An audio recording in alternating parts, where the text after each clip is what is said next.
دیکھیے محمد،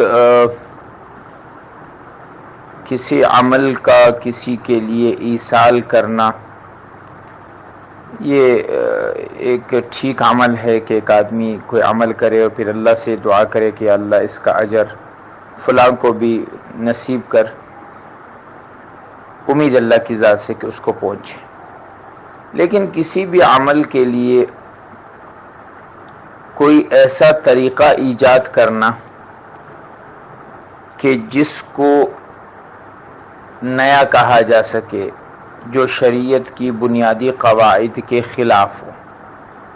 قرآن خوانی کے لیے لوگوں کو جمع کرنا، قرآن خوانی کے لیے لوگوں کو بلانا، یہ ایک ایسا عمل ہے کہ جو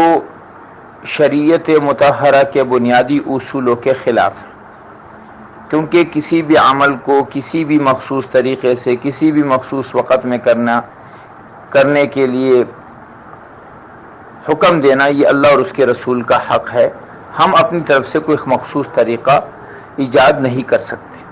ہاں، یہ ضرور کیا جا سکتا ہے کہ بھائی یار آپ نے جتنا قرآن پڑھ لیا ہے، بھائی وہ آپ ذرا ہمارے والد صاحب کے لیے دعا کرے کہ اللہ رب العزت اس قرآن کی برکت سے ان کی مغفرت فرما دے، ان کے لیے بہتری کا معاملہ فرما دے۔